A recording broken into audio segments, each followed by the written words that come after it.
you doing? We just wanted to connect today. Our show was preempted for basketball, and we are here online today. I just wanted to connect with folks and connect with our friends and followers here that are connecting. Just kind of talking about some life stuff. This is just off the cuff, but just wanted to kind of reach out and see where everybody's at. I think a lot of us are dealing with a lot of different things and responsibilities and really, trying to connect with, um, ourselves and our identity and all the different things that are going into our lives today and the responsibilities that we have. I just finished a video that will be out this week coming up on relationships and understanding the difference between, when somebody gives you constructive criticism versus the concept of just, making you feel shame and manipulating you and controlling you. So that video will come out here this week. We also have a video that we just shot as well for the members side of the YouTube as well. If you're on YouTube, there's an option to join. Obviously, most of my content is obviously for everyone, but then we also have a members option too. So we just did that. But, I know that a lot of us are dealing with stuff right now. We're going through things that we're dealing with. We're trying to overcome situations. We're trying to be aware of who we are and what we're doing. And Paxton, great to hear from you. Yeah, the extreme cold, the weather does affect us. And I think that many of us realize, we are affected by the weather. We are affected, by seasonal changes. It's real. And I'm in Texas, so luckily right now I know that in the few days, however, we're going to have, I think, sleet. Not really sure. It's going to be dark. It's going to be cold, but right now we have sun, and it really does help. And it's these things that really we don't really pay attention to or don't think about until there's a situation. And so that's really good that Paxton brought that up. Is that we can feel really depressed, and it's like, but we have to do things to try to get into another state of mind, and then we have to figure out what is that. Is that exercise? I went and worked out today before I came to the gym. I mean, before I came to the office, and I felt really good about it, and I was really happy that I was able to do that because I was, a lot of stress this week and a lot of things going on, and I know that many of us are under a lot of stress, and so I like to run. Doing a good workout really helps me clear my mind because many of you are working nonstop. You don't have any downtime. And then you wonder why your brain is going a mile a minute. You wonder why you can't sleep at night. Those are the things that we have to think about, for sure. Julie, great to hear from you. How are you doing? And so if you're tuning in, I'm just going to be talking about, we're going to be talking about some life stuff here, just life stuff for a few minutes. I think it's good to just connect with each other. Life has kind of thrown us all a curveball, and some of the things that we took for granted back in the day of being able to see people and hang out and do all that stuff has changed a lot, and it's going to get back to normal sooner than later. How or whatever that normal looks like, but we'll make those changes. Raquel, great to hear from you. Feeling depressed, been cheated on. That's a painful place to be at. When somebody does something that goes against our value, that goes against seeing our value. Um, and in those situations, as much transparency as you can have is very good. Being able to state how you feel in a way that's effective is very good. And then you have to decide your choice of the direction of what you want to do. First time, it's just you got to figure out what you want to do and how you want to deal with that transgression. I also think it's interesting how people respond to that too. Do they actually feel remorse or is there not? Multiple levels of that. Um, yeah, eat well, Paxton, eat well. Getting enough sleep, getting exercise, most definitely is something that's truly important. And um, without that, we are just not taking care of ourselves, right? I'm a big believer in eating I mean, well for myself as far as I eat a lot of vegetables, I take care of myself, and I know what I can process. I'm not against meat. I'm not sitting there, pushing that whole agenda. You're going to find out that on this channel and on my pages, I'm not pushing any agenda. I'm just bringing up kind of what I do and what I connect with. And there's certain things that I respect, and I take care of my body. I eat well. I exercise as much as I can. I don't take in a lot of alcohol. I do occasionally have a glass of wine. I don't feel bad about it. Okay, but I have friends that don't drink, and when I'm with them, I won't. I'm not a big drinker, but it's something in moderation. And I think that when we have moderation and we actually take care of our body, we feel a lot better than we do. Great to hear from you. It's hard to cope with the COVID lifestyle. Yes, it really is, because it's so different from what we've done. It's so much different from how we've had to live our life. And I think that many of us are a little overwhelmed about this lifestyle, about not being able to see folks that we want to see. I also think that it's changed us probably forever to some degree. I don't know about how you feel about it, but I feel like it's disconnected us to some degree. I feel like it's made social media even more important. And I think that there was a time when people were actually kind of reconnecting. And I think that we're going to have to really push ourselves to go back that direction. The media and stuff, and the fear factor of getting COVID and all that has gotten a lot of people. And I understand that nobody wants to get COVID. I get that. But at the same point, it's like, what do we do to reestablish ourselves and to connect with our friends? What do we do? And how do we do that? How do we live our life, be safe, but still, enjoy and spend time and connect? Oh, great. Good to hear from you as well. I appreciate your advice in past videos, and I'm glad I am able to run across your live today. Thank you so much for tuning in. I really appreciate that. And I'm glad that you've connected with the channel, and I'm glad that you're here.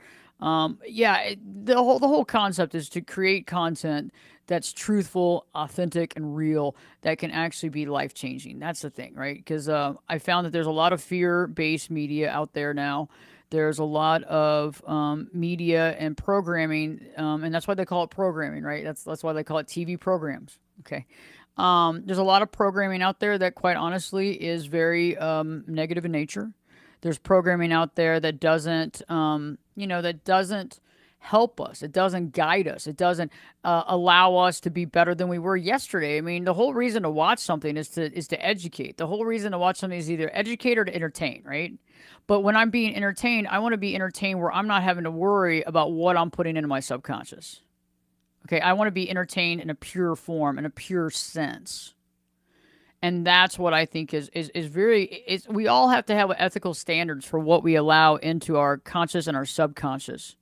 That's why it's so important in relationships. That's why I harp on relationships all the time. Is it's so important to understand who is in your camp, who is spending time with you, who are you in a relationship with, who are you having an intimate relationship with, who are your best friends, who do you spend the most time with. All these things are very important, because what we're around, what we see, what we allow around us influence us on a daily basis. And so that's why, I love creating content, because I want to help and I want to, be able to inspire, but I also want to throw some light in on situations that sometimes feel a little overwhelming. Atlas Moon, good to hear from you. How have you been? How's your day been? Day's been actually pretty good. We've had a lot to do. We've actually shot a couple of videos. We're actually working on uploading some of the past shows to the podcast. Some new podcasts that we just recently did. I mostly work with clients pretty much all week, back to back. So, trying to get that kind of stuff done, which is great, and having some time to get it done. Hello, you're good. Thank you. Hey, Larry, I appreciate that. And difficult to deal with the lockdown. Yeah. I mean, you would have to be unhuman to not find it difficult. I mean, you have feelings, you want to connect, and it is difficult. It's not what humans were designed to do. You know what I mean? We're supposed to be, we're supposed to be around other people and connect and have that feeling and have that connection and have that camaraderie, right? And that camaraderie is what really helps us. And sometimes we don't realize how much it does to socialize, how much it does to have that camaraderie, how much it does to be able to have that lifestyle that we're used to. Oh, good question. And I don't want to butcher your name. And I want to say it, but I don't. You're gonna have to give me a phonetical, phonetics, being able to say your name if you can. But I do. I prefer eating organic. Yes, I do. The thing is that sometimes we have to wonder though, is it always organic? What are we getting? But yes, I do prefer to eat organic as much as I possibly can. But then again, there's a lot of things that, aren't labeled necessarily organic. And see, I live in Texas, that comes out of Mexico, that I'm not against. That I'm okay with, but it kind of depends on what type of product it is. Is it on a tree, or is it in the ground? Is it grown in the dirt or not? There's different levels of what matters, and it impacts based on what's in the environment. Like potatoes and stuff like that. That's something that the ground needs to be capable of producing a nutritional product that's also pesticide free. You know what I mean? We have to think about all these different levels, and I know it's overwhelming and scary. Like, we have to think about plastic leaching in the water, and we have to think about all these different things. But it's like, what I found, though, is that if we're eating clean for the most part, your body is very good at being able to sustain. But it's like, when you're eating organic, like I make sure to get certain organic products, because it's important, especially things that are grown, in our dirt. We have to think about the concentration of vitamins. We have to think about where that's made, how that's created. And it's something that we have to think about what we're putting into our body. And that's why I feel also if you are a meat eater or you like to eat meat, really thinking about that. And because you have to realize that how is the meat, what does the animal eat? What kind of food and feed are they feeding them? What kind of conditions are they living in? See, one of the things that I get onto, and this is something that might be a little deep. I don't know. Crap, I'll just say it. I'm a big believer in what we eat. How it is killed or how it is processed directly relates to how we feel, right? So it's like if we're around a toxic environment all the time, right? We're going to feel toxic. We're going to feel negative. We're going to feel overwhelmed. If we're in a peaceful environment all the time, we're going to feel pretty peaceful for the most part, except for if we're not dealing with our inner issues, right? But let's just say that we're ingesting food that was not killed in a peaceful way or was not done right. I think that there's a part of fear. There's a part of other stuff that we're ingesting. And that's why I don't eat a lot of meat. I'm not against it. But when I do, I like it to be sustainable. And I read all those little labels. Now, whether or not it's all real or not, that's kind of where the catch-22 comes in. Right? It's almost like when you wash out all your recyclables and you put them in the recycle bin. Do all the recycles go to the recycle place? Are they all recycled, or are half of them thrown away? We don't know. And I think that that's part of when you're in a deep thought process and you really care. And many of you probably on this feed right now are extremely empathic and care and have deep feelings about animals and people. And so that can throw us a little bit, because we can try everything we can and do everything right. But are we really getting what we're paying for? Are we really getting, is our recyclables being actually taken to the recycle, or is it going to the landfill? We don't know. We can do everything we can. But we can't control the whole process. I guess to some degree we could go to legislation and try to figure this all out. But as far as in day-to-day life, I don't think that we have all that type of time, but we just hope and pray that the way that it's being advertised or the way that it's being presented to us is honest. And that's a question. Julie, thanks for tuning in. I appreciate it. Raquel, thank you. And anything I can do to help you, just let me know. Veronica, good to hear from you. How are you doing? Great. I'm glad that you connected and you're here. Raquel, that's a good question. Will I take the vaccine? I'm a big believer that if you are, I'm kind of sitting back and waiting.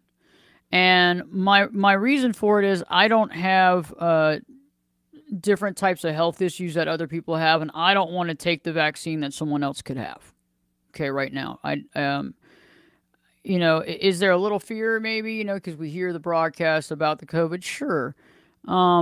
but I decided I'm going to wait just a little bit and let some other people that are older and that kind of thing and do theirs. And I kind of want to sit back and see how people feel.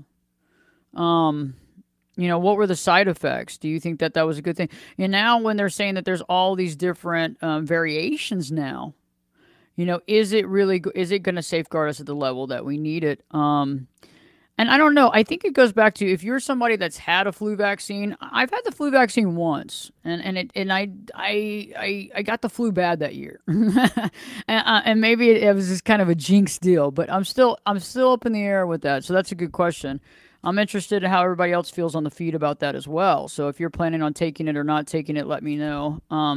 It's all very interesting questions. I've heard some good stories about it. I've heard some people that said that, they took it. I've heard some people that said that they had some side effects. I've heard some people that said that they got a little ill from it. And that's to be expected from a vaccine. The NARC files, eating fresh and how it's grown tastes better. Super early to watch you live here in Australia at 5:30. Glad that you've connected though. Appreciate it. You're a trooper. 5:30 in the morning. I love that. That matters to me. So thanks for tuning in, and let me know of anything that you'd like me to discuss directly. Because today is just like kind of fun. We're just having a good time, just kind of chilling back.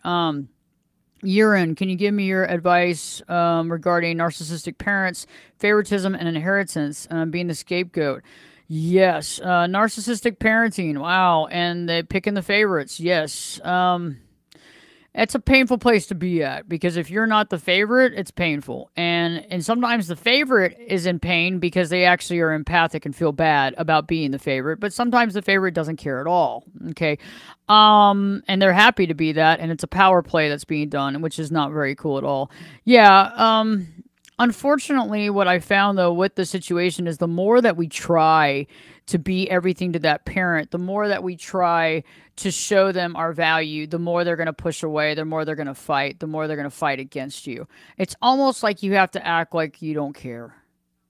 Um, because that's the only thing that sometimes gets to the narcissist, right? Is the you're not catering to them because the more you cater to them, the more you kiss their butt, the more please, please, please, and beg them, the more they power play over you, the more that they can control you, and that's usually when they take the most advantage.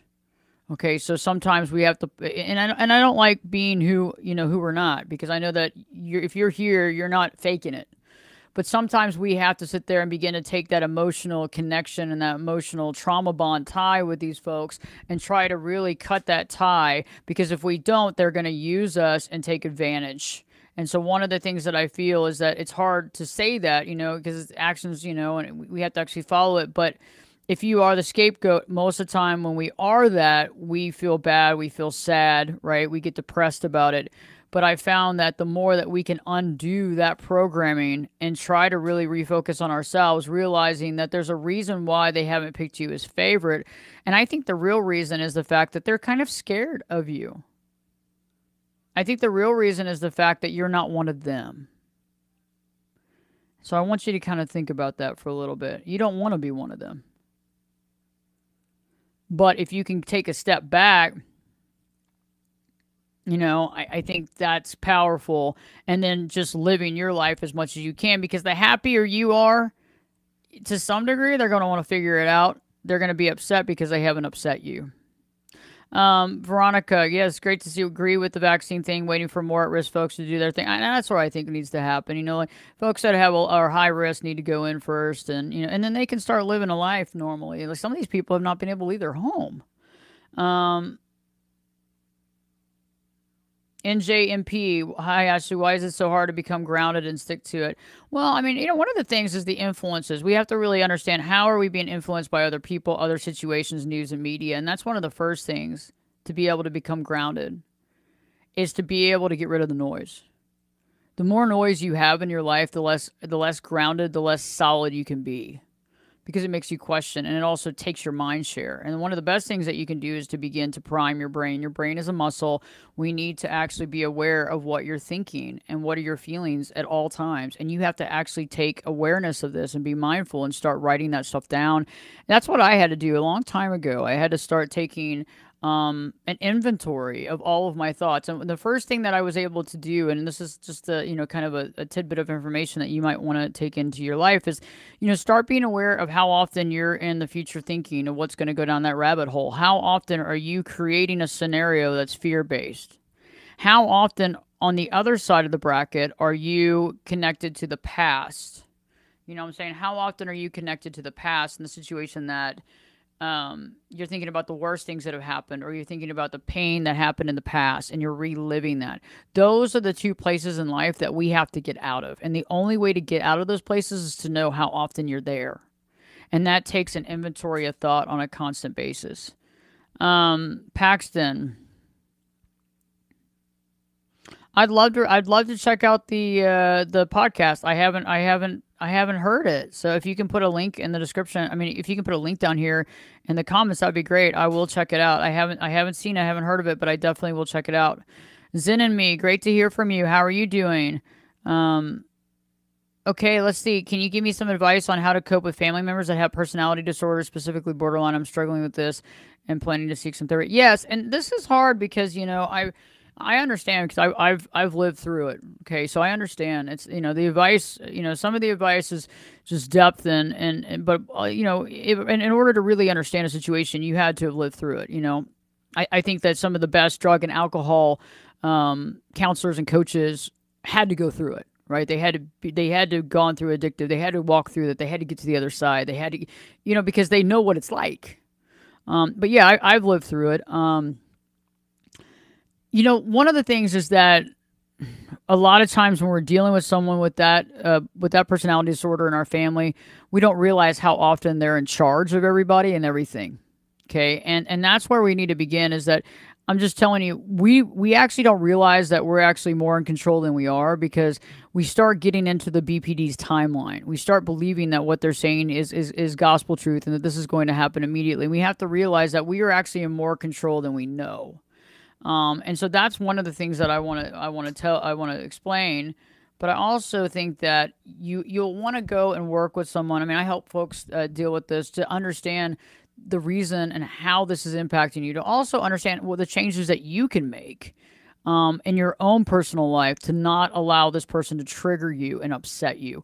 And this is a big thing because I have a master class on living with someone with borderline personality disorder, and that master class is, I think it's like 14 videos, and it's deep. It's to the point, and it connects with every single point of living with someone with BPD, whether it's a family member or a spouse. Okay, I mean, like, this is big because I've been able to break it down on all kinds of things, from over explaining to everything, and understand the concept of how that is and how to preserve you as a person, but also how to make sure that you don't fall into this trap, because there's so many components of it. And when we've been around it so long, we end up losing our perspective. Let's see. Okay. Oh, yes. Oh, Candy, you had COVID. I am so glad you're okay. I'm just glad that I got vaccine and symptoms suck, but not really. Okay, good to hear that you got the vaccine. It's all good. I'm glad to hear that. Your videos when it comes to inheritance money, it is serious. Oh yes, I understand about that. Especially with the chosen one, Raquel. What do you think about being cheated with cam girls? He did it since the beginning of the relationship. We've been together for a year now. He felt ashamed. That's why he didn't tell me. Spending money on that. Why doing it if you were happy and in love with the person? Well, okay, yeah, I understand that. And I think that a lot of times when people do that type of thing, they're needing that attention. They're needing that interaction. And I think that people that have a tendency of cheating or doing that type of stuff, they have a low self-esteem and a low self-value. And I think they know it, but it's like they can't stop. Like, they know it, but they get that instant gratification and they feel bad about it, because then they feel guilty and shame. So that's why a lot of folks don't say anything. I am definitely not condoning the cam girl thing. I think it's probably better than actually physically having sex with somebody else, but I do think that when folks are doing that, usually they're insecure. There's something that needs to be filled inside of them, and they don't know how to fill that void. You could be everything to them, but they don't know. But you can't fill their void for them. See, that's the caveat here. And sometimes people feel that they can fill that caveat. I mean, they can fill that void with women or men or sex or drugs or whatever it is. But the thing is, they're missing the boat because there's this programming within them that they're not good enough, they're not valuable enough, and so they're trying to suppress that. A lot of people drink to escape, and so I think that's kind of what you're dealing with, is that he sees value, he connects with some sort of value when he's doing that, or it makes him feel better momentarily, because there's something missing within him. See, that's the key, that's the key. Don't think that there's something missing within you. If you're doing everything that you feel like you need to do, realize that there's something missing within him. Let's see here. It's great to see all y'all. It is possible for a deceased parent to have regrets and now asking for forgiveness. Is it possible for a deceased parent to have regrets? I had a Reiki session yesterday and told my father needed my forgiveness. I really think that energy is energy, you know, and I think that people, no matter what, I don't think that we just die and go into some black hole. I think that honestly, you know, if someone has done you wrong and they've passed, I think that forgiveness is important. And I think that's one of the best things that we can give to someone. And it can be really, really hard. But I think that forgiving people, I think that part of that is, you know, it's within us to forgive, but it's also within them to accept that forgiveness. But I do think that that can be very possible. I mean, that's why people see, you know, like they have, you know, dreams where their loved one comes back. And I think that's a connection. You have dreams where you see things that your loved one used to have, or somebody, you know, I think it's all kind of circular, right? Every time is circular. And I think it's all very interesting. And I think that that's very realistic. But I think that also, you know, it's when we're able to allow forgiveness, because people do, I'm sure many of you right now listening, you know, you've had people do you wrong. But we realize that when we don't forgive or we don't let that go, we're actually harboring that energy within inside of us. And that energy is not going to help us to be a better person. That energy is not going to help us to feel better. That energy is not going to help us to be better than we were yesterday. And so a lot of times we have to take that step and say, you know, I'm going to forgive in the process. But then that also kind of gets us off the hook too, because we're allowing that thing to go, to let go, to move on. Mystique, great to hear from you. Thank you for tuning in. Let's see here. This little thing won't go down. Okay. Thank you, Raquel. I appreciate you very much. I appreciate you tuning in. So I have a couple minutes left because I actually have a client here at 2 o'clock. So we're gonna have to wrap up here in a second. But I think that, you know, if I like today just to communicate, because, you know, when I'm doing the show, it's, you know, I'm one track mind on the subject matter, and we're going to cover a certain subject matter. But I'd like to do this more often, and hopefully y'all can tune in and let me know, because I love having, you know, these types of questions asked, and anything that I can do to give my thoughts, advice, or golden nugget, or just my perspective. I definitely want to, and I love hearing from y'all. And Zen and me, I think that's amazing. And if you can do that forgiveness, I think it's powerful. And I know it's hard because obviously, when a parent has done you wrong and a parent has done wrong things, it's hard to forgive, but I think that forgiveness can heal. And then we begin to do the healing work as well inside. So thank you everybody for tuning in. Let me know of any kind of future, videos that you'd like me to create. We have that video coming out this week. And then anything that you would like me to really focus on, because I love I love what you have to say, and I love your thoughts and your perspective. Huron, thank you so much for tuning in. I'm looking forward to it too again myself. We'll be back on next Saturday. It'll be the radio show. We are not preempted for basketball. Dan and I will be on the show. And if there's anybody that, you know, has like some comments, Mystique, thank you so much. The Narc Files, thank you so much for tuning in. Anybody that has some thoughts on what you think the show should be about on Saturday, let me know. I'm very open. And also, if in the future I'd like to do some shows where we talk about, overcoming narcissistic abuse and overcoming these types of things. And if you would like to call into the show too, you are more than welcome to do so too. And we can talk about that as well. Hashtag, okay, yes, Paxton, I will check that out. Zen and me, thank you so much. Veronica, would love for you to do something on teenagers through this whole quarantining.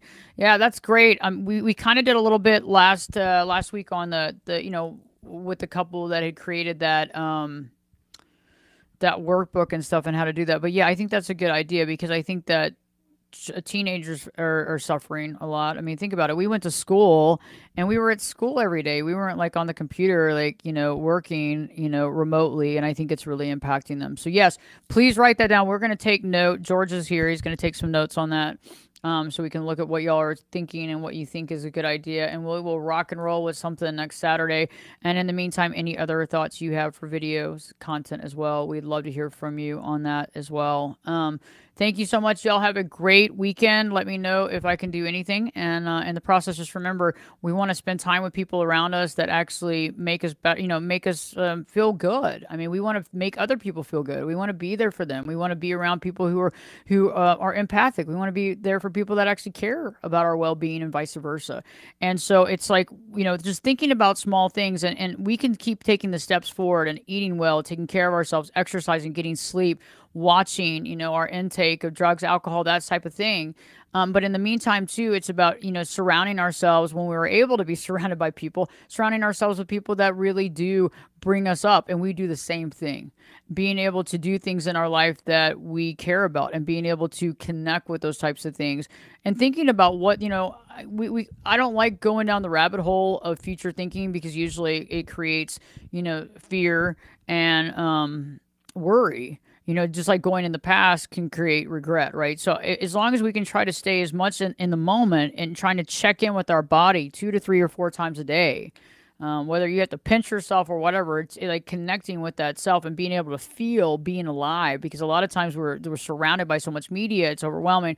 Being able to feel alive and feel connected, this is powerful. And if you can do it, that would be awesome. Just reconnecting every day and reconnecting with yourself. And oh yeah, that's a great one, Mystique, about covert narcissists. And I married someone just like her. That would actually be an interesting show. That would be a really interesting show. Goodbye from cold and snowy Chicago, Paxton. I know it's challenging. God bless. I know that it is really, really, really cold. I have some clients that are out there and they've been talking about that. It's been kind of crazy, but yes, that would be an interesting conversation, the covert narcissist and marrying. And I think that's actually something that's happening to a lot of folks. It's happened for the beginning of time. We marry someone just like our mother or just like our father, right? And then we begin to realize the impact of that. So, very interesting. So thank y'all so much for tuning in, and I will see y'all next week. Have a great one, and let me know if you have ideas. I will definitely write that down, and we will go from there. Take care.